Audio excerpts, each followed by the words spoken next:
listening to Sinister Spotlight here on Mephisto's Castle. As you know, I am Jose, and with me tonight I have Missy Yearian, who has written for an assortment of sites such as ClassicHorror.com and even her own blog, Chickapin Parish, and she has stunning wit and hilarity, and I'm massively pleased to have her on the show tonight to talk to us about her film of choice. Missy, thanks so much for joining us. Thank you very much for having me and for the generous introduction. I try my best with those. I like to, make people feel like, I'm talking to really important people, which I consider I am. And I'm really, honestly pleased to have you because I've read a lot of your stuff and I've enjoyed it thoroughly. So to get the chance to talk to you about film is very, very nice, to put it mildly. Thank you. Oh, no problem.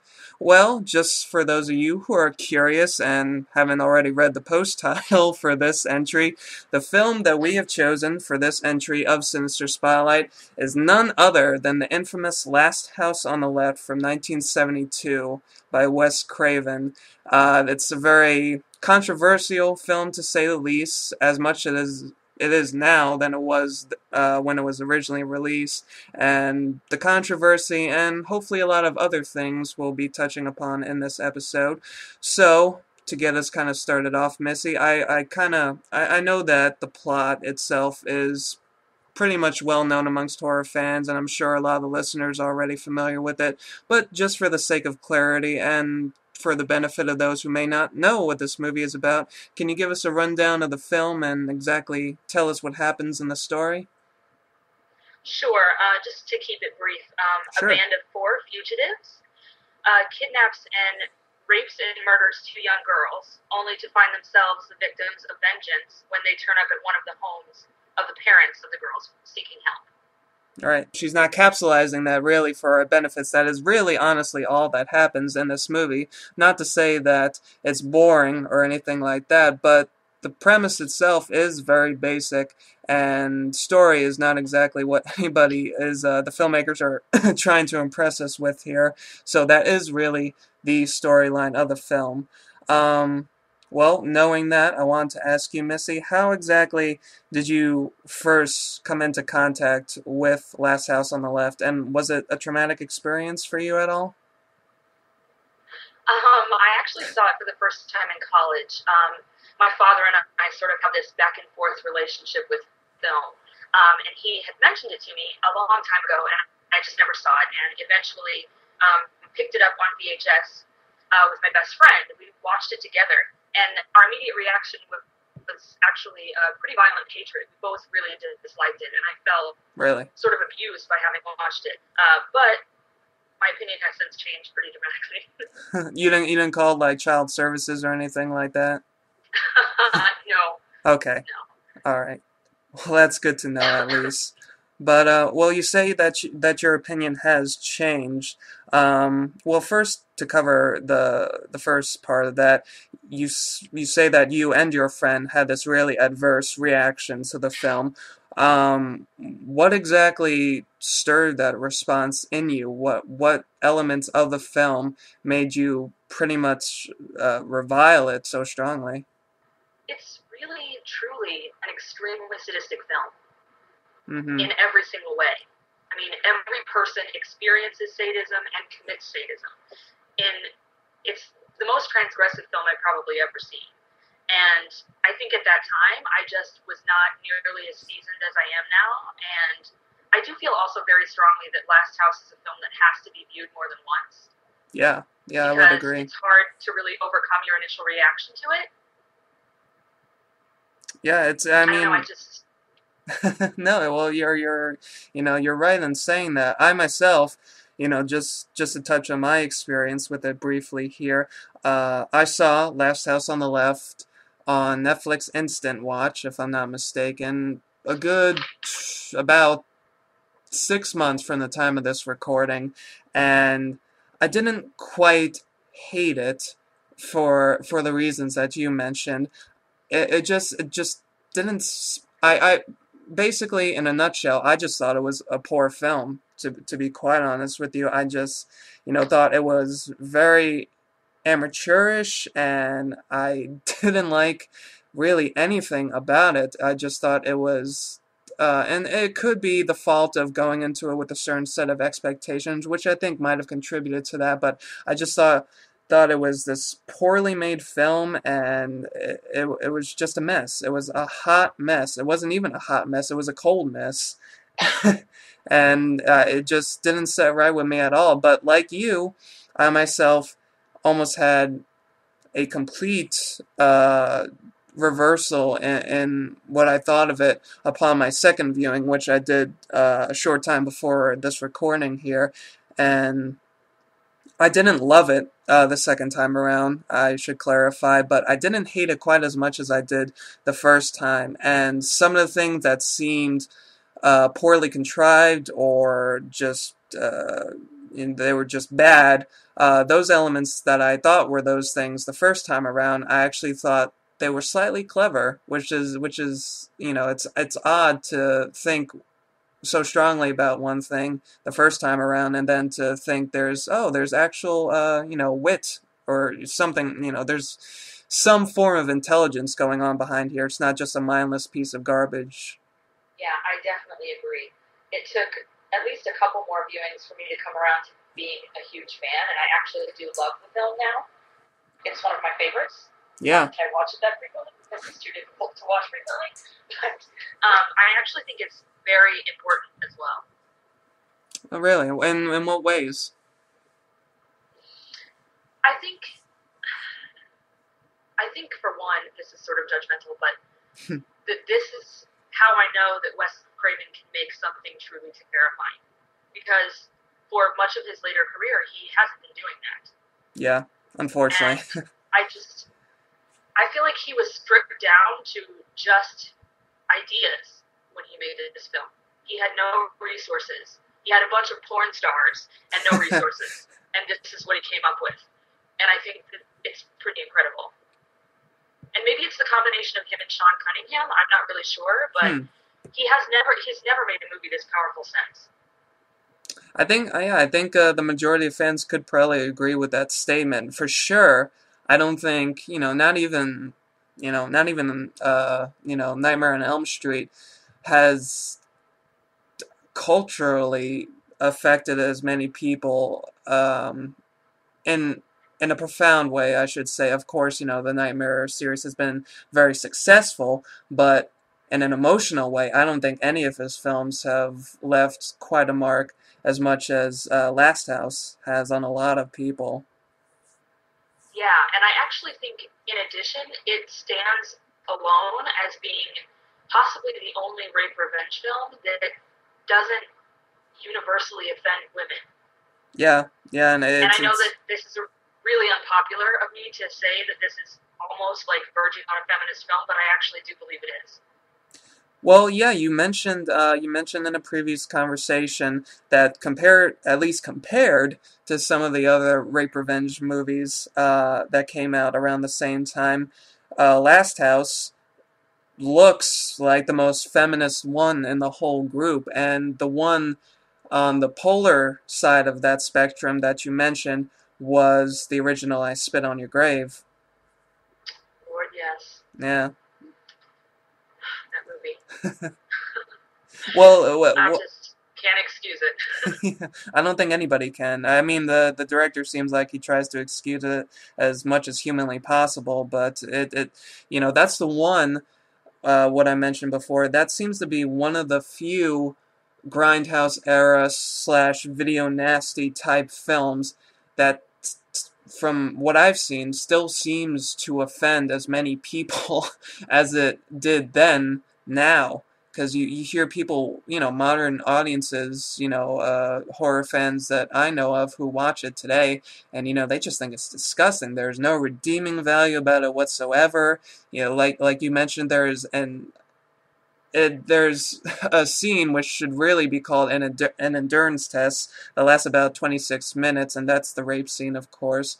And just the reactions you hear to this film, it's amazing that the people's revulsion of it has stood the test of time, which is kind of a funny thing to say about a movie, and it's by no means a compliment, but that, just the fact that it's kept it going for so long is pretty amazing.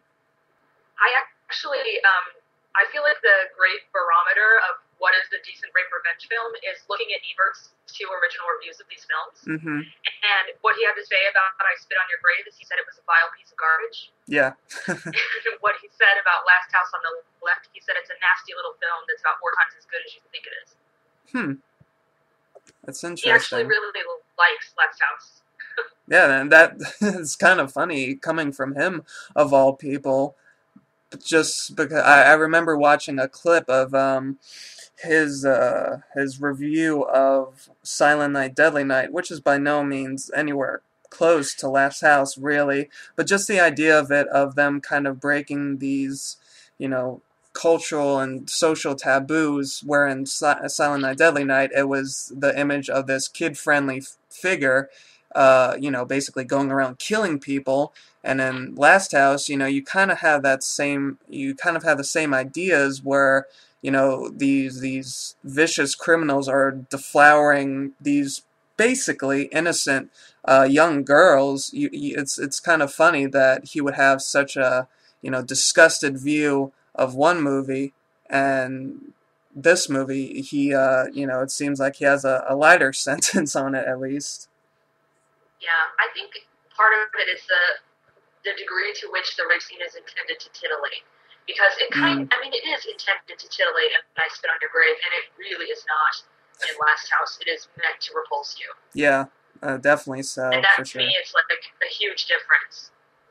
Yeah, well, no, that of course, yeah, when you take in, it's, I guess it all comes down to the filmmaker's intent, and if there, I can't think of any reason, any logical, feasible reason why a rape scene should go on for 26 minutes.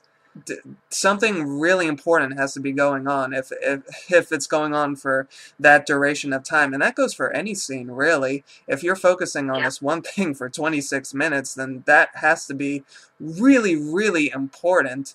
And when the intent is to kind of get this sick, you know, arousal out of the audience, then that I guess that tends to turn people off, because it's such, you know, it's such a vile thing to get any type of entertainment out of. I agree 100%. It's just, it's abusive to both Camille Keaton and the audience. And I find, like, I've read, you know, like, other reviews of the movie where people talked about sitting in a screening and during the rapes, men were, like, shouting, yeah, give it to her. No. This is just, if that's how the audience is reacting, then I'm super glad I'm not near any of those people. Yeah. But That's I mean, it. obviously that's the goal, right? Yeah, that's insane. I had no idea. I can't believe, wow, that's incredible. It's like I can just imagine some poor person sitting in this audience and hearing these people shout these things around them. It's like, okay, yeah, I'm gonna wait till everybody leaves before I get out of my fucking seat. I'm not going anywhere if these Yeah. people are shouting these things around me. Yeah, that's really Can you scary. imagine being a woman in that audience? Exactly. That's pretty much, yeah, the you know what I mean. I mean, oh my God, I'd be terrified. That's, you know, it's, you know, it's that type of thing, that kind of almost mob-like reaction.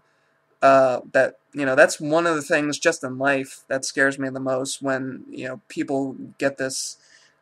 It's like, this is probably a really just far-fetched comparison, and it really has nothing to do with the movie we're talking about. But anyway, just to make it kind of, that story you told me just now, it kind of reminds me to some extent, and again, not the same thing at all, really, but just for the sake of comparison, it kind of reminds me of that mob-like mentality that you saw a lot of people have to the death of Osama bin Laden. Again, we're talking about a rape scene in a movie and the death of a terrorist. They're two different things, but I'm really talking about the reaction that it stirred in Yeah. people, and that has always kind of unsettled me, that people, you know, can get together and they, you know, they get so happy over something that's really grim.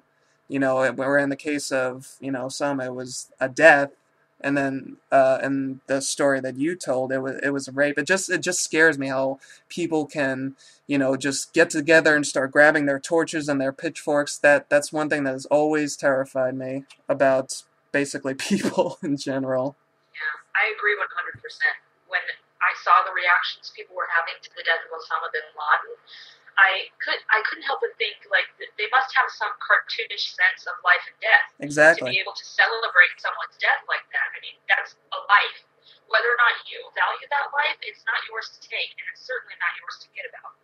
Exactly. I mean, again, I'm stressing we're talking about somebody, we're talking about a person who, of course, we all know committed these, horrendous crimes that, you know, or I don't think a lot of people could ever really forgive that person for, but just the fact that we're we're having like these New Year's Eve type parties in the streets and we're shouting and we're rallying, it just chills you a little because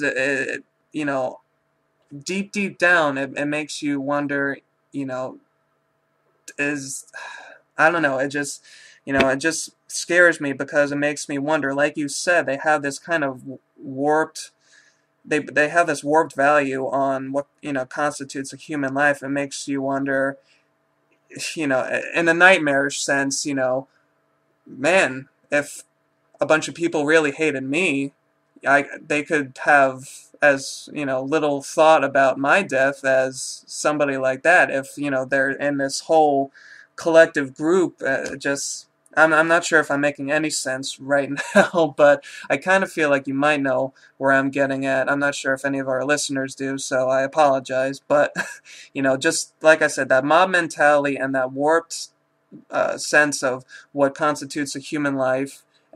This mob mentality that you're talking about, I think actually really applies to Last House as well, because it's specifically the way in which the four people feed off of each other that causes things to go as far as they do. Thank you. Thank you for bringing us back to that. You tied it up quite nicely, so I appreciate that. But yeah, like you say, it's that type of thing is prevalent even in the film we're discussing, and I guess to some small extent, a lot of horror movies, but that is a totally bigger discussion than what we're covering right now. So for time's sake, we'll just leave it at that beautiful way that you just summed it up. But one aspect of this movie that I wanted to touch on was something that you kind of suggested.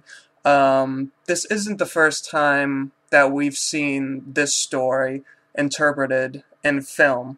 For those who don't know what I'm referencing here, I'm talking about Bergman's The Virgin Spring, which in a lot of ways is basically The Last House on the Left, except interpreted obviously through Bergman's eyes. And I found, unfortunately, I wasn't able to watch the whole film so I can make a complete compare and contrast. But from the parts that I was able to watch of The Virgin Spring, it seems like for one thing, it's much more kind of folkloric in its approach. It doesn't really, and I think that might have to do with the fact of the story being based on a medieval ballad. I think I read, so I think he chose to just set it during that time, but just the way in which The Virgin Spring is filmed, it's almost like a fairy tale, except a very much darker fairy tale than any of them ever were,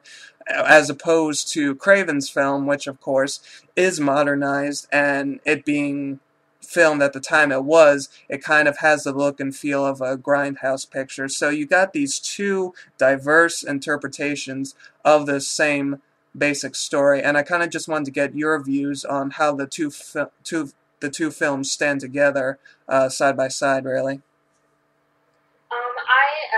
As you know, I'm a pretty nutso Bergman fan. Oh yeah. And I've actually seen The Virgin Spring probably 15 times in my life. Wow. And um, it's funny because, of course, he's my favorite director, but I find that his film does things to me that Last House does not do that I find totally unacceptable. Really? And I think I mean, really, the plots are almost exactly the same. Yeah, yeah, exactly. There's even the sort of negative influence of a darker woman who goes with her on her journey, like right. all of that. Right, it's still exactly. there. The mother is still present during all of the revenge. I think, though, see, Bergman's film is a meditation on faith, as many of his films are, because his father was a minister and he, was a pretty staunch agnostic himself. And while I think that it's a wonderful way to sort of instill hope, because at the end of the film, he does really instill hope, because the father, prays and says he vows to have greater faith, to build a church on the spot where his daughter was murdered. But the problem with that is the rape is merely a device in Bergman's film, and I don't approve of that. I don't approve of allowing rape to become secondary in that kind of situation, to say it's okay to depict a violent act against women just to make a point about faith, especially when we all know that Bergman has made many points about faith, and very beautifully, without being misogynist. Huh, I see what you mean, because, yeah. Oh, no, go on. I always, feel sort of guilty saying this, even, because I really do love Bergman so much, but this film, it always just makes me feel sort of guilty for participating. And I think the thing about Craven's film is, the rape is the thing. There's no way around it. Without it, none of this would have happened at all. And it's not about showing us how a rape creates this person of faith. It's about showing us how trauma can make someone monstrous, which is more realistic, for one thing. And to me, a more significant social statement. I do kind of see what you mean, because like I said, I unfortunately couldn't watch all of The Virgin Spring, but I did get up to the point, the place where I stopped was right after they murder the daughter, and even seeing it so far into the movie as that, I kind of see what you're saying, because watching, in my mind's eye, that is, kind of playing back the the violation scene in The Virgin Spring and the one in Last House, I see what you're saying, in that there's almost more of a significance put on the rape scene in Last House than Bergman's film. Because like I say, I didn't see all of it, so I don't know to what extent it really does become a secondary device like you say it does. But even in just that scene itself, I could kind of see how it was almost like a throwaway thing. Like, it's just happening because, that's just what happens in the ballad. It's basically like if you're following the story of Little Red Riding Hood, it's as if he threw in the fact that the grandmother got eaten just because that's what the story says. It really doesn't matter in his interpretation, though. So I do kind of see what you're saying there. That might have been kind of a weird comparison, but that's kind of what it seems like to me. He just put it in there because it happens, but what happens afterwards doesn't hang on that like it does in Last House. I think also part of the difference is that the actual transgression of the rape in The Virgin Spring is much shorter. That too, yeah. I mean, from the instant that Mary and Phyllis arrive at that apartment in New York, as soon as they go inside the apartment, nothing is benign anymore. Yeah. They are in danger immediately, and they are in danger for the next 20 minutes. Yeah, that is very true. So, I mean, and it's also like, I think we said this at some point, it's got this documentary style, so you're just sitting there witnessing someone being absolutely destroyed. Right. And it's very different than when you're watching art house cinema, especially Bergman's version of art house cinema. There is often a really thick wall between the screen and the audience, and there is no wall in Last House. Right. No, and yeah, that contributes to it a lot too. Just the very look of the film, because with Bergman's movie, and I call myself doing this, not not necessarily during the rape scene, but throughout the rest of it. But when you're watching, especially an art house type of movie, you kind of get caught up on, oh wow, the lighting looks amazing in this scene, and you just kind of caught up in some of the superficial aspects of it, and you might forget that this story is supposed to impact you, uh, emotionally. You kind of lose that the prettiness of the picture, so to speak, might kind of disconnect you from the events that are transgressing in the movie. Whereas Last House, being that it's probably that it's modernized and that it is filmed in this gritty, uh, you know, 8 o'clock news type of way, it connects you immediately. And like you mentioned too, the fact that I think that the torture of the two girls is carried on for such a long time.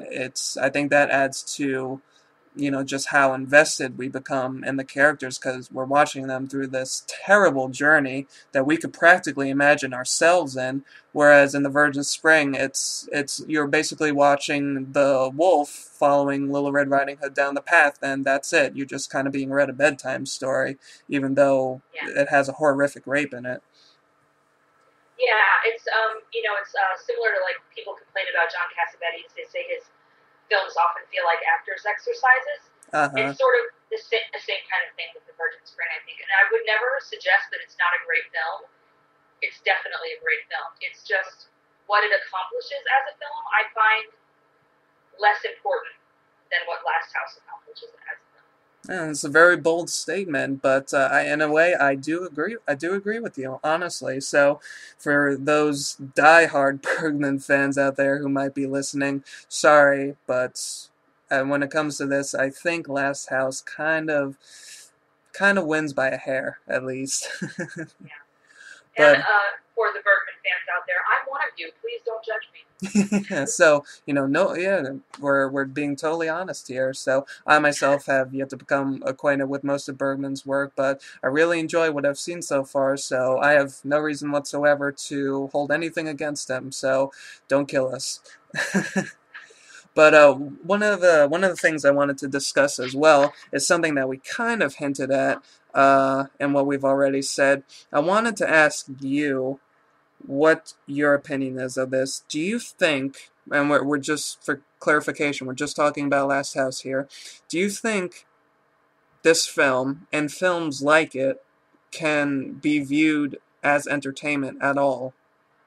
I feel like it's sort of I have a two-pronged answer, I guess. Sure, yeah. I think that yes, they can, but I think no, they should not. Good follow-up. Good follow-up. I think it's possible, of course, as those audience reactions to I Spit on Your Grave would suggest. Yeah, It's possible, for sure. yes. You know, but I feel like it's sort of amoral to do so.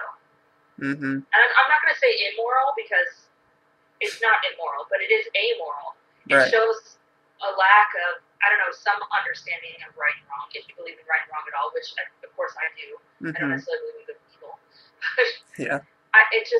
It amazes me actually when I discuss films like this with people and they seem to have the reaction of like, oh, that was a blast, and I feel sort of like I felt like I had done a tour of Nam when I was watching this film. Like, I can't believe you thought it was a blast.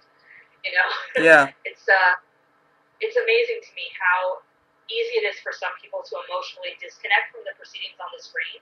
And I think it just comes from being like a part of our generation, although I think I might be a little bit older than you.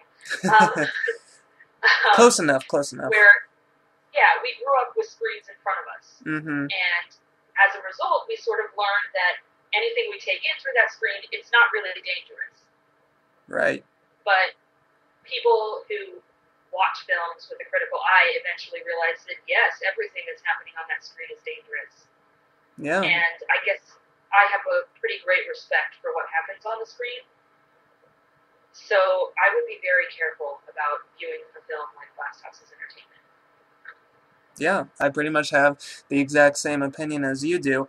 I think it's possible. I really do. And I'm sure there'll be somebody who pipes up, a naysayer might pipe up here soon. But I'm pretty sure that if you want to, if you really, really want to, if it is your mission to find the smallest shred of entertainment in a film, I think a viewer could do it in any movie. In any movie, I think a viewer could do that. And like I say, I'm sure there's going to be people suggesting films. There might be a comment or two saying, "Oh, well, have you seen this movie?" But no, I'm being completely honest. I think that, and that goes for anything, any type of art, or just any experience. If we're gonna go past cinema here, I think any type of experience, just because we're dealing with subjective emotions here, I think any experience or artistic piece can uh, provide some type of happiness or entertainment or any type of variation of that, if that person really wants to find it. I think people can find what they're looking for if they look hard enough. But like you say, I don't think it would be a good thing, and I don't think it is a good thing, if there are people who can look at a film like Last House on the Left, or even worse, a film like I Spit on Your Grave, and they're able to watch it and just turn to you afterwards and be like, yeah, that movie was fucking awesome. That was great. I don't think that's a good sign, because, like you say, it doesn't show that the person is evil. We're not trying to turn these people into boogeymen exactly, but I think it shows that they may have, like you say, some type of, you know, problem. It makes us. I know I'm making it sound like these people who have these opinions are mentally warped, but no, I'm just saying simply that I think if a person can watch a movie like this, like I say, and other movies like it, and see it as nothing else but pure entertainment, I think that that's kind of dangerous, because the events that happen in this movie and similar events that happen in all other kinds of movies, I don't think those should ever be viewed as solely entertainment. I don't care if it's accompanied by a rousing piano score and there are clowns, squirting lemonade at the camera. I don't care if that these type of things should never be taken lightly. And I'm not saying somebody. I'm probably gonna start ranting here soon, but just to keep it simply, I don't think events like these should ever be viewed solely as entertainment. I agree 100%. Sounds I like mean, there's a it's lot just, going around today. it's like when you're looking at memes on the internet and they include rape jokes. It's just very difficult to. It's difficult for me to even imagine a person who would find that appropriate. Yeah, yeah. And I am crass and foul and vulgar, Mm-hmm. and I will say some really nasty things. Yeah. But I can't even imagine saying that without making myself nauseous. Exactly. I feel the exact same way, because I make a lot of fucked up jokes and I laugh at things that a lot of people usually don't.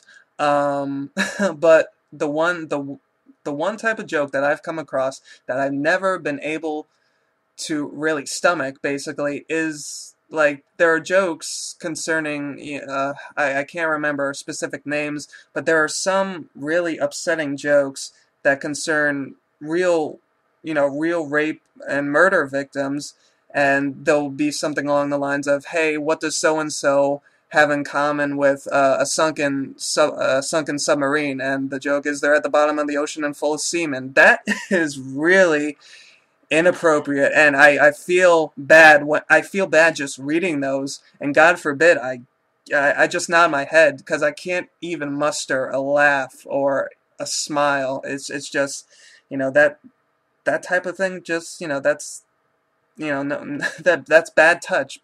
Don't don't go there. For what it's worth, whenever I actually hear it in person, I flat out say to the person, "That's disgusting. I'm leaving."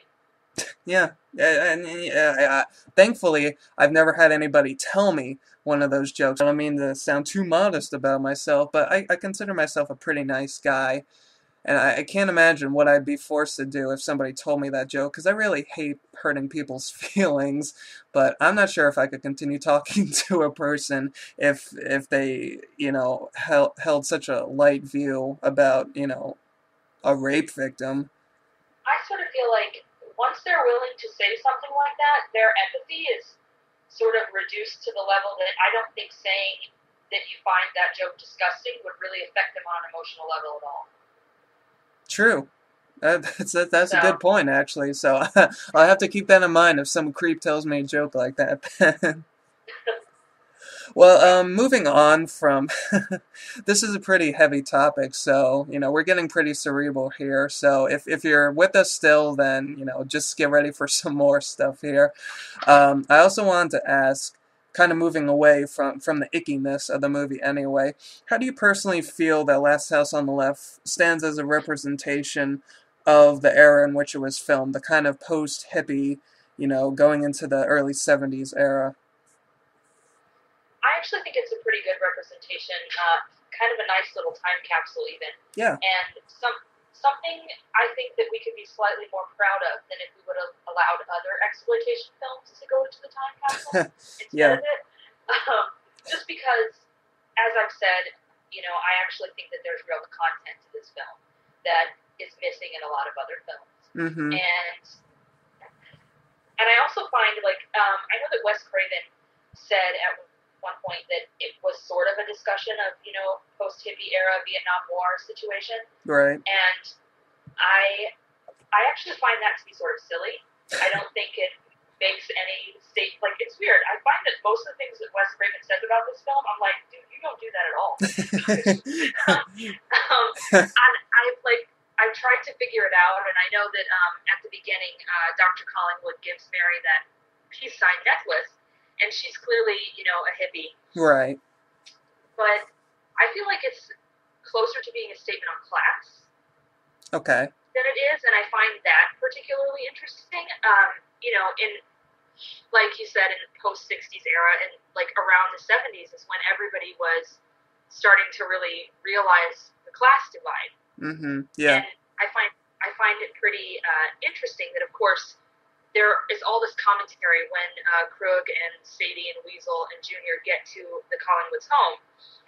There's all this commentary about how wealthy the Collingwoods are. Yeah, I did notice that, and I did find it interesting. I noticed it especially the second time around, and yeah, I thought that was pretty interesting how it kind of snuck in there almost. Like discussing the silverware and Mm-hmm. things like that. Right. And I would assume that if it were not for Phyllis, I would assume that the film was sort of classist up to a point, because really the people who are truly evil in the film are the ones that are poor.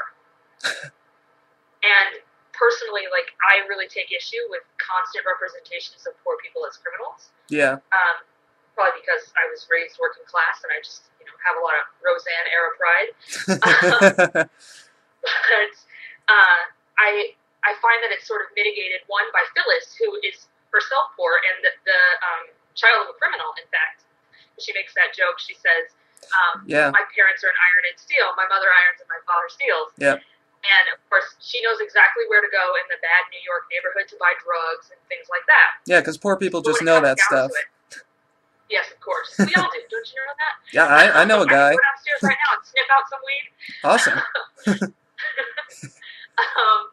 But you'll also notice that during the actual rape scene, or, well, up to the rape, because she's actually dead when the rape occurs, but she does everything in her power to save Mary and to limit the amount of trauma that Mary experiences.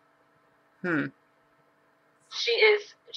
they, as Junior says, make it with each other, when they're undressing each other, she's holding Mary really gently and saying, it's just me, I'm here, I'm not going to hurt you, things like that. Yeah. And then, of course, she decides that she's going to take off running and have Sadie and Weasel follow her, which, of course, is the more dangerous choice, and tells Mary to escape Junior, who is easy to escape because he's, jonesing for heroin at the moment. Yeah. She does everything she can to save Mary.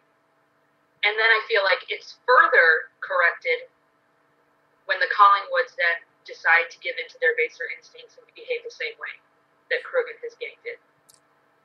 I didn't. Wow, I never really considered that. I mean, I took notice to, like you say, the way Phyllis was consoling Mary, and I just thought that was really sweet for one thing, and it made it so much more real too. But yeah, that's interesting, the class connotation that you put it in. I hadn't previously thought of it in that way before. I think like these things are they all just add up to making this film not as mean as it seems on the Yeah, outside. for I don't know. sure. I just there's gentleness in it, and it's very surprising to come to a film like that and realize that it contains that. I feel like I'm gonna have to watch this movie again after this discussion just to put all these connotations that we're discussing it in, because it seems really, yeah, like you say, and this film lends itself to multiple viewings, as tough as they may be. But yeah, it seems like you've had a lot of time to refine these ideas with your multiple viewings of this movie. So I feel like Yeah. I'm gonna have to I'm gonna have to get into that soon too. Um, One of the things, though, speaking of certain elements of the film, one of the things that I unfortunately was not able to quite get over, even the second time around watching the movie, were for lack of a better word, just bizarre bursts of humor that you see throughout the movie. Now, mind you, when I watched it the second time, I still thought they were really weird and kind of just downright stupid. That was just my personal opinion of them. But watching it the second time around, the one thing that I did pick up was that, okay, these had to be put in here intentionally. I'm not sure what that intent might have been. I wanted to say it was to kind of, and this is pretty common, especially in the horror genre, like going back all the way to the Grand Guignol, they would intersperse their really gory, traumatic plays with these kind of wacky comedic vignettes to basically, they would have the tension welling up, welling up, welling up in the audience, and then they bring them back down to the earth with these, these comedies.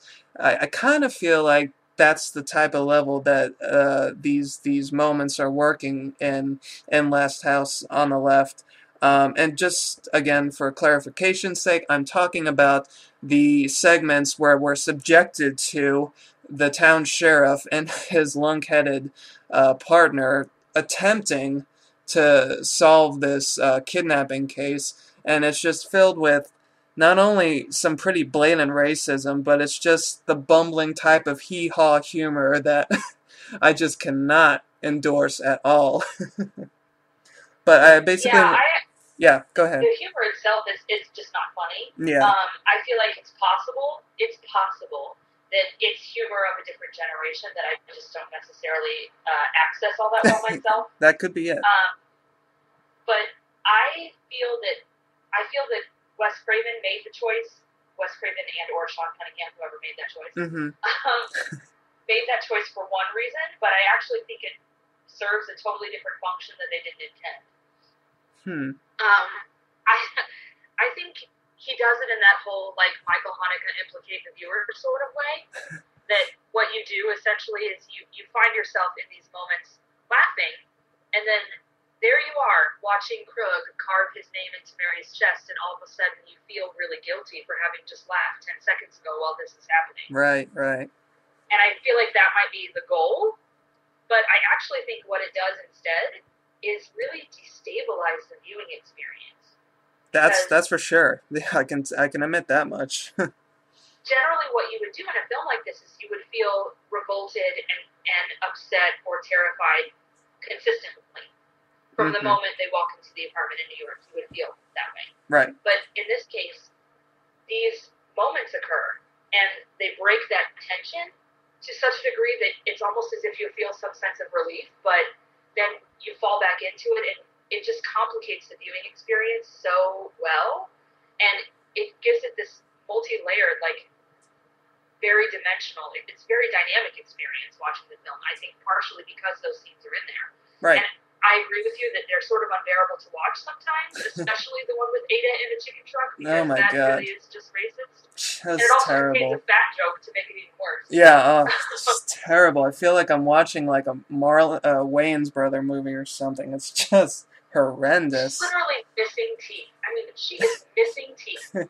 Why don't you just give her fried chicken and a watermelon too? Yeah, what? Just just make it that much Maybe some better. orange soda. Oh my God, give her some of that purple drink. Okay, I better stop before I start getting myself in trouble.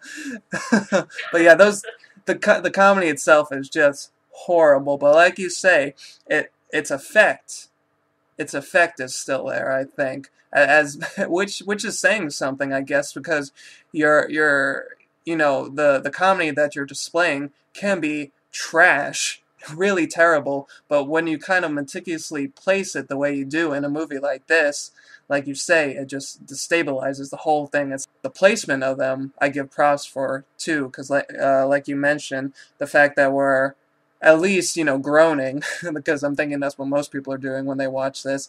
We're groaning in pain from these terrible jokes, and then we go to a whole different type of groaning, seeing Krug carve his name in Mary's chest. So it's, it just goes to show you that, horror and humor are really two sides of a coin, and when you know how to flip them and where to flip them, you can really mess with your audience. Yeah, I find that when I first saw it, of course, I thought, this is ridiculous. These are horrible. Why are these in here? And Exactly. then, and then I just sort of I realized when I was watching other rape revenge films and things like that, that the experience of watching Last House was for me much more complicated than it was watching any other. And I think that they really contribute to that experience. Mm-hmm. Yeah, for sure.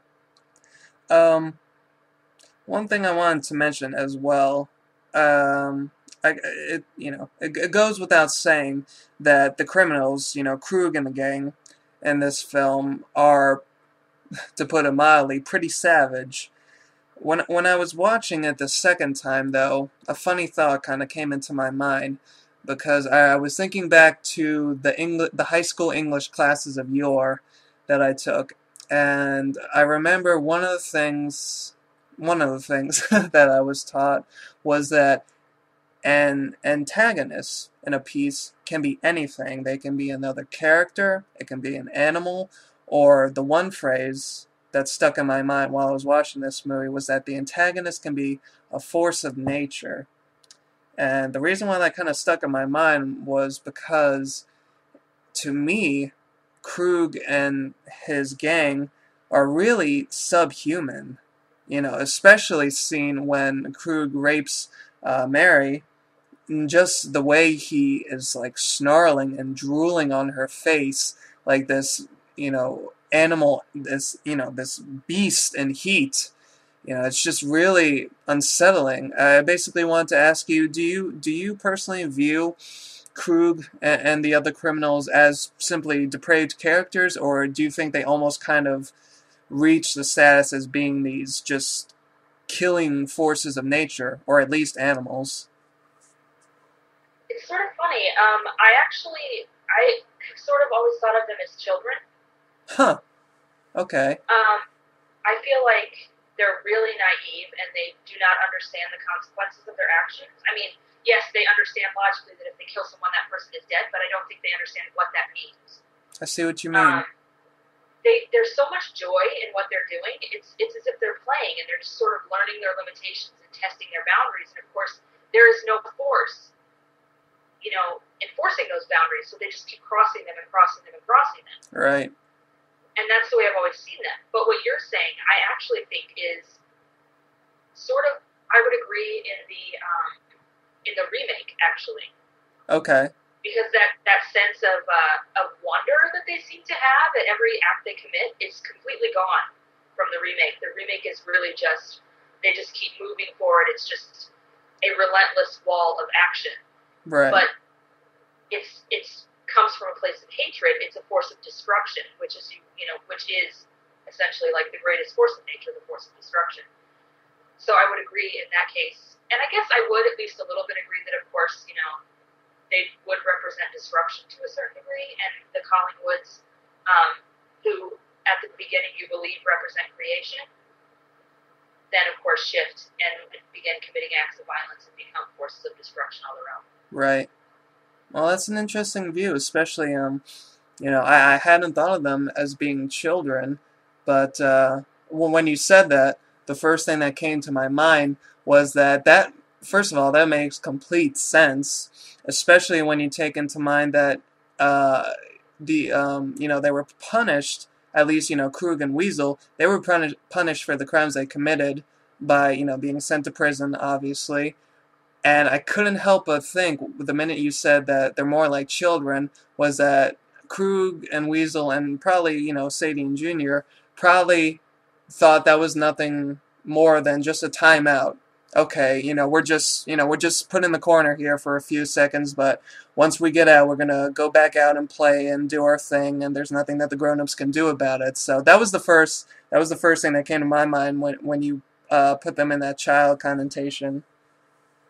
Yeah, and they're actually also fugitives, so they're even continuing to break the rules within the context of the justice system. They really do not understand boundaries at all. They have no concept of boundaries. Right. I mean, you can tell also by the fact that Sadie and Krug are having sex in the convertible while they're driving. That's really weird. With the other two people in the car. Yeah. It's a very strange scene as well. It took me a while to even realize that's what was going on. Me too. Like, are they actually having sex right now? Yeah, exactly. It was the same thing for me. Like, even now when I was watching it, I was like, okay, everything they're saying and by the way they're acting says yes. They are having intercourse right now. Krug is doing it right in front of his illegitimate son. And, there's this other guy in there who's, just there for kicks. Even with... I just couldn't get past the fact that they were, like you say, it's just astounding that they're doing it in the first place. So I couldn't I couldn't bring myself to I guess I was in a perpetual state of denial. I was like, okay, there's no way that they're really having sex right now in the car. But lo and behold, yes, that is exactly what they're doing, and it's just a testament to everything you just said. And it's also implied that Sadie has sex with Weasel as well. And then, of course, there's this scene in the bathroom when she's naked and she shoves Junior's face into the tub. Which is even weirder. But hey, when we're talking about this movie, like you say, there are no boundaries with them. None at all. But kind of moving a little away from all this bleak stuff, but just barely, I wanted to mention as well something else that kind of caught my eye when I watched the movie the second time around, was right after Mary is raped by Krug. And this may really have, well, I guess it has some significance because it was in the movie, but I was kind of touched at how right after, this young girl is defiled, the first thing she does is kneels down and prays to God. And I was wondering, is she praying because she's accepting what's going to happen to her in a few seconds? She's accepting her inevitable death, or is she praying for salvation? Does she think she can still be saved at this point? So I kind of wanted to ask you, what do you think the reason behind her action there was exactly? I sort of have thought in the past, and I'm not really married to this perspective, but that it's a prayer of desperation. Okay. And then, of course, salvation doesn't come, and that's when she walks into the lake. That makes sense. I think. Yeah. Huh. I've always found that to be a strange sort of moment, because in no way is it suggested that she's a person of faith, which is one of the reasons why I feel like it's a moment of desperation, because, I mean, I'm an atheist, but I'm pretty sure if you buried me alive, I'd start praying immediately. Exactly. Just in case I was wrong, So I feel like that's probably it. It's this moment of desperation. It's just like, I'll try this one last thing, and then, of course, salvation doesn't come. And she chooses to walk into the lake, which is symbolic in its own way, of course, cleansing. Yeah, sorry. And then, of course, she gets shot. Right, yeah. I was kind of thinking the same thing when you said that it's symbolic. The image that came to my mind, though, and I'll tell you right now, I really don't know my Bible stories, but I believe the message behind the episode of, I make it sound like a TV show, I believe the episode in which Jesus walked on water, it was kind of like a test of faith, was it not? Do you know by any chance? No, I don't. Okay, all right. Sorry, I'm more of an Old Testament gal myself. No, it's fine, but I believe the message that that story was trying to convey was that, if you have faith, you can accomplish anything, or anything is possible. For all of you religious people out there, I apologize if I butchered that, but for the sake of this podcast, I believe that's what the message was. So I thought it was, like you say, symbolic that, you know Jesus did it because he was trying to prove that, having faith allows you to accomplish these things, whereas Mary, like you say, it's her last desperate act, and of course the last thing she does is walk into a lake, and of course she sinks before she's even shot in the head. Like, that shot in the head is like the slap in the face that says, nope, there's no hope. In essence, there's no God. You're going to die in this lake and drown, which is the complete, adverse thing that happened to Jesus. So that was the symbolic image that came up in my mind when you mentioned the aspect of the lake, of her walking into the lake.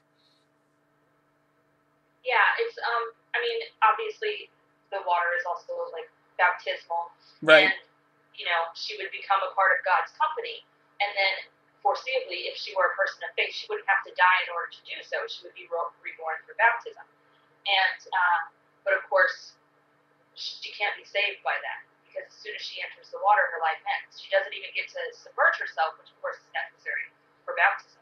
Mm-hmm. Right. She is shot immediately and then floats across the lake to her family's home. Yeah. It's like a baptism in blood, almost. But, yeah, that's... God, we're talking about some really heavy stuff here, but, It's hard not to. Yeah, exactly. Like you have said in, pieces you've written, this film just kind of demands that response out of you, that kind of, profound response that, just stirs that, just stirs those emotions in you for sure. I wanted to ask you, getting back to some of the things we've previously discussed already, when we mentioned the Collingwoods, the parents, I wanted to ask, like you say, at first it's Krug and the gang who are these forces of destruction, and it's after that they learn about the death of their daughter that the parents kind of assume that role, because they go down that path of, murder and revenge. And this is somewhat of a general question, but obviously has some holdings in the film. I wanted to ask you, do you believe that vigilantism is ever right? Do you think it's, do you think anybody has the right to take that power in their hands at any time, given a certain set of circumstances, and just deal out their own version of justice? I know that many people would say it sort of depends on the circumstances, but Right. I don't believe it does. It's unacceptable to commit an act of violence for any reason at all, in my opinion. And I know, it's also a funny thing to hear someone who spends, 80% of their free time watching people die on screen. Yeah. But it's just, with the exception of actual self-defense, hurting people, it's just not okay, and it's never going to be okay, not for any reason, ever. So no. Okay. Well, yeah. There's no excuse for it. I feel that, I guess, it's understandable, although the degree to which the Collingwoods take their revenge with chainsaws and castration. It's a little extreme. By teeth, of all things. Come on now. Yeah. I feel like I understand it, of course, and, I harbor a personal revenge fantasy for particular things myself, but I would never. It's just, you're talking to the world's biggest pacifist, but Same it's here. Totally unacceptable. Well, no, yeah, and it's funny.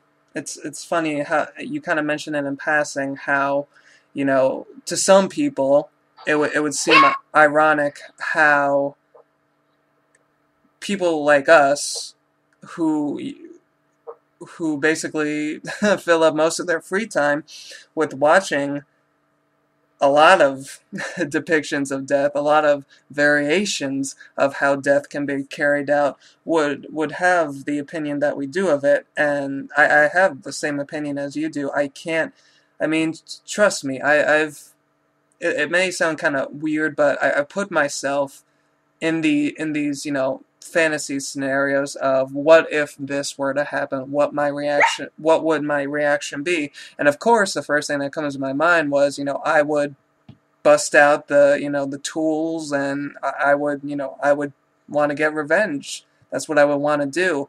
But when it comes down to like really thinking about it and considering it, I don't think I could even imagine myself doing anything of that kind, because it's one thing to have these fantasies, and more people have them than I think they would like to admit.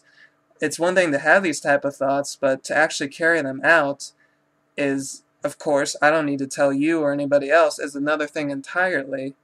And I think that's what separates, quote unquote, normal people from, well, psychopaths. Yeah, I also feel, in the instance of this particular film, that they are immediately thrown into this violent sort of grief that I would not consider them to be, at all capable of making the right decision about anything. Right. And it would be, for me, if I were on a jury, a mitigating factor, but I would still convict them because they still committed murder. Yeah. Yeah, exactly. I mean, there's just no getting around that. I mean, like you say, it's, their reaction to this crime was even, I know we're talking about a movie here, and not like an actual case, but their reaction to it was, well, pretty fast, basically. I mean, and like you say, to the extent that they go with it, it's one thing to simply want to end somebody's life, but when you take them outside and tie up their hands and castrate them with your teeth, I mean, I don't think that's the route that a lot of people would go if they were to consider getting revenge or meting out whatever justice they see fit and tearing them up with a chainsaw. I mean, of course, these are probably flourishes that, any horror movie you'll probably find in, but, just how the extent of their reaction and the rapid speed of their reaction basically makes their acts unforgivable. Like you say, there's just no getting around it. Yeah, I mean, I understand the impulse to violence, but I don't understand how it's so easy for many people to sort of not learn how to keep that in check. Yeah, for sure. It's always seemed rather obvious to me that you don't hurt people, you don't hit people, you don't stab people, you don't shoot people, you don't light them on fire, you don't even pull their hair. Yeah. It's hard for me to even comprehend the degree to which people are willing to commit to such terrible violence. Exactly. Even Krug and his gang, like, where did they learn? I don't understand where anyone even learns these behaviors. Yeah, exactly. It just, that's not something you would usually see at the breakfast table, to my knowledge anyway. But, where along the line does a potential criminal pick these things up? I mean, are they just thoughts that they have for the longest time that just lay dormant, and it's only when that they get the chance and the opportunity that they finally make them a reality? It's, because exactly like you say it is. I mean, of course, unless they're watching a movie like Last House on the Left, I can't imagine how they would come across, the capability and just the idea of committing these crimes. I've often thought, from a more psychological perspective, that some of this behavior comes from attachment problems, that if, as a child, one doesn't imprint on another human being and develop a real attachment, then it's difficult for them to understand the consequences of the end of someone's life other than their own. I don't know if that is making sense. I see where you're coming from, and I think that's not a terrible hypothesis. So you might just have something there.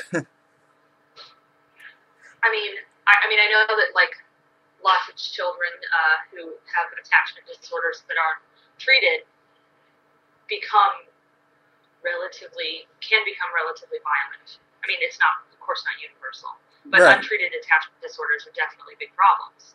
Right. Well, like, just the phrase itself, attachment problems, that I would think that would mainly, concern emotional attachment.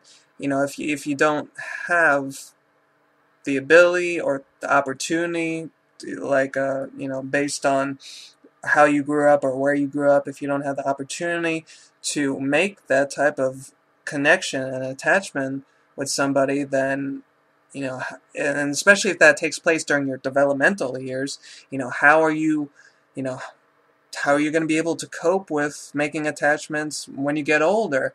And by not being able to make those attachments, I can see how it would become increasingly easier to, if you say were to be of the violent persuasion, I could see having those problems would be very easy for you to see all the people around you as cattle, basically. Yeah, it's also, most of the attachment disorders are going to be obviously the lack of parental attachment. And Uh-huh. of course, the lack of parental attachment also comes along with not teaching rules, not giving people guidelines for living.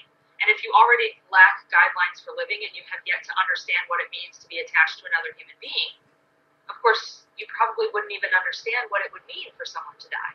Exactly. That's exactly it. So, yeah, no, like I said, I think that, the attachment issues that you mentioned would definitely, hold some weight in the development of minds such as this that we see in the movie.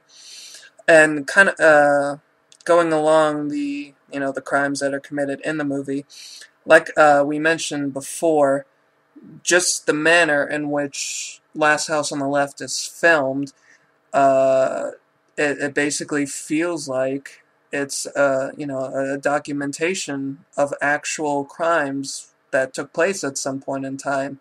I wanted to ask, do you think it's this here and now, as dated as some superficial aspects of the movie might be? Do you think the here and now type of atmosphere that the movie has, this documentary, gritty, to use the metaphor I said before, 8 o'clock news type of atmosphere, do you think that has contributed to the timelessness that Last House on the Left seems to have over some of the other kind of dated Grindhouse movies, and why people like us are still talking about it to this day? I think on a superficial level, it definitely does, at least. Especially now that there's this huge wave of POV horror, which Yeah, can we put a nail in that coffin already? yeah, please, please. And I like it. To me, Last House really does feel like POV horror, but you just don't happen to see the cameraman. Yeah, Like he doesn't happen to interact with the crowd, but it feels very much like the same way that Blair Witch feels. Which is the only really good contemporary. and which I POV still horror haven't film. seen, so don't tell anybody.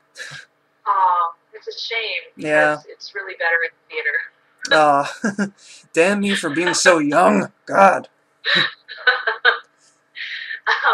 But yes, I would say I would agree in general, especially just in that context because it connects so much with present day because of this trend in horror. But I also think it contributes so much to the effectiveness, and its effectiveness ultimately is what makes it so timeless. Because the power of the events themselves, it's never going to go away. They're always going to be horrible things, and they're always going to be hard to watch. And I think without it being in this sort of documentary style, they wouldn't be as hard to watch. Mm-hmm. And then it would sort of drown it out. Right. I mean, like the 25 other rape revenge films that nobody remembers the name of. Exactly. Well, no, yeah, like you say, it's kind of a superficial aspect of it for sure, But I think you touched upon a much more important, probably the most important aspect of the film, at least in the context of timelessness, is that for, it's probably a combination of several things. For whatever reason, the events that are depicted in this film are just so true that they still resound within the viewer. They still are able to tap that fear that we have in all of us of these type of events, occurring in the real world, which they unfortunately do. And I think that's another thing that kind of adds, that it has an edge over the other ones. Obviously, the other rape revenge movies depict the same type of crimes happening, but like I say, it's a combination of things, a lot of things that we've talked about, that makes the events in Last House on the Left specifically still able to instill that fear in us, that fear of being preyed upon, that fear of losing a loved one, that fear, that parental fear of having to face the death of, one of your children, and, just all of those things at once. It touches us in that way. And, like you say, you can't, you can't get rid of fear. And no matter what people say, I know for a fact that the horror genre is never going to die. That's, because you can't, that's the reason why it's lived on as long as it has and will continue to, because horror is not, when you think about it, it's not even a genre, it's an emotion. It Yeah. it deals with fear, and you can't get rid of fear, just like you can't get rid of any of our other emotions. So you're always going to have the horror genre, and you're always going to have this film, I think, at least for a good 20 or 30 years, at least. This film is going to touch people in the nasty, dirty way that it does. I think like what you just said about horror being an emotion. I've often been offended by the fact that we're sort of the redheaded stepchild of cinema. Yeah. And nobody seems to respect people who love horror and the people who make horror. Exactly. And I think we're just more honest than other people. We're willing to admit that we're scared of everything, and we have the courage to face those fears on a nightly basis. And I think one of the reasons that people tend to turn away from horror films is because it's really difficult to acknowledge that that's all we are, really, is bodies. And bodies can be destroyed. Yeah, and it's just like exactly like you say. It's just, you have to be.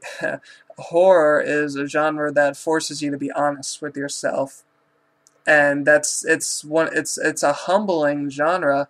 And I've heard, other bloggers that I read, they've said some wonderful things about the genre. One of them, I've heard they're a really big fan of Jaws, and they said, it's such. They said, I'm using their words here, I find that movie so humbling because it tells us that we are not special, we're nothing but meat, and we can be as easily consumed as the things that we consume.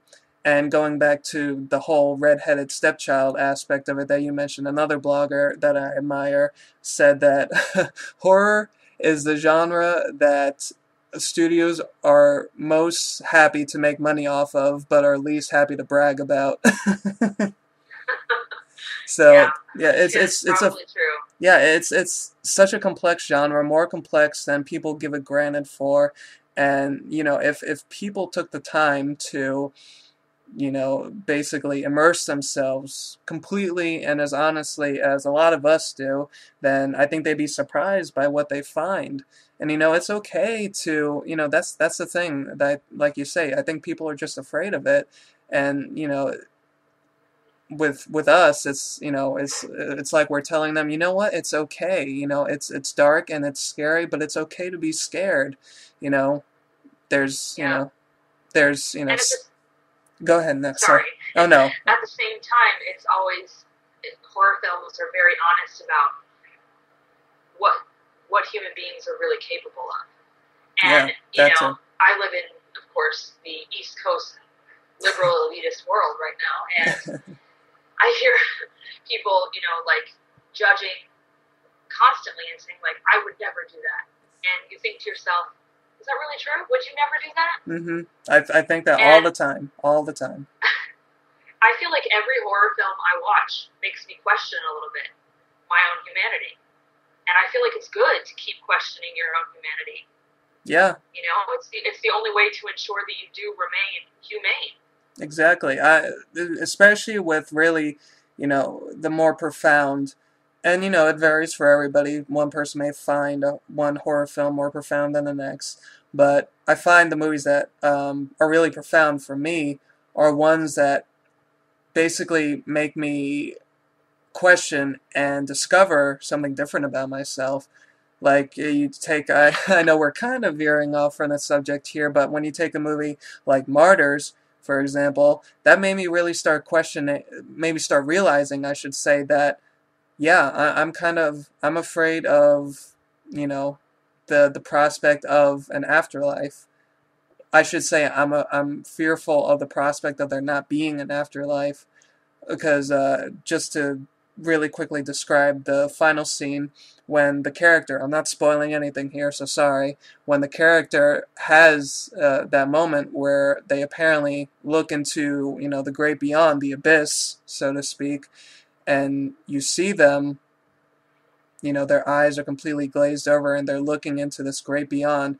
It sent chills down me because I couldn't help but wonder, what are they seeing? And it scared me because... No, go Go ahead. ahead, go ahead. Well, no, that's basically it. Scared the shit out of me. That's my final statement. I actually have, I love Martyrs as well. I think it's an incredible film and far braver than most people admit. Oh yeah. But I find that the end of the film makes me question myself as well, but for a very different reason. When Madame is, explaining the situation Right. to Anna, right? Yes, Anna. Mm-hmm. I just was struck by how absolutely selfish that is. Yeah.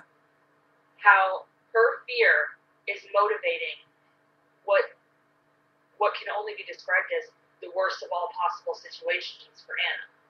Mm-hmm. I mean, the abuse that she deals with just to be made. I'm sorry, I'm totally spoiling this film. Yeah, it's okay. It's well, fine. Actually, I'm only spoiling a third of it.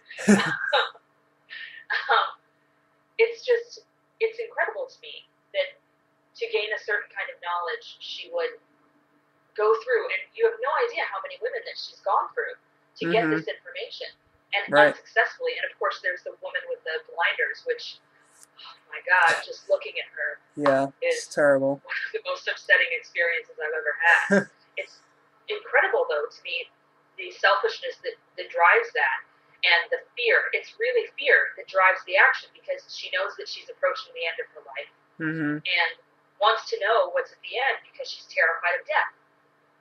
Right. And then just uses this young woman, takes her life from her completely, just to make her feel slightly better. And then, of course, in the end, we discover that it's not something she should have known to begin with. Yeah, and then I guess that's what really scared me, because I don't know, I guess I was just imagining this horrible chaotic realm where Cthulhu is riding a rainbow or something, something really upsetting. But no. Cthulhu on a rainbow might actually be the most amazing afterlife. No, yeah, that sounds better than what I considered it. That actually sounds awesome. He's handing out lollipops or something. That'd be amazing. But to bring it back to our original discussion, movies like Last House on the Left and just the horror genre in general, it has the power.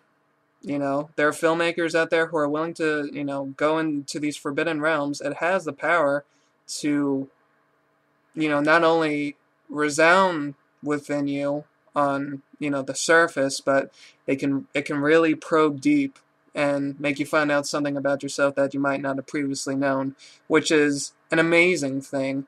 And half the movies, 80% of the movies that come out in other genres probably can't do the same. So, Like, for those of you who may not be fully converted horror fans, if you need any reason to journey into the genre any further than you already have, then there it is. And of course, there's a lot of blood and zombies, so those are cool too. So, And ghosts, don't forget the ghosts. oh, and the ghosts, yeah, they're pretty spooky.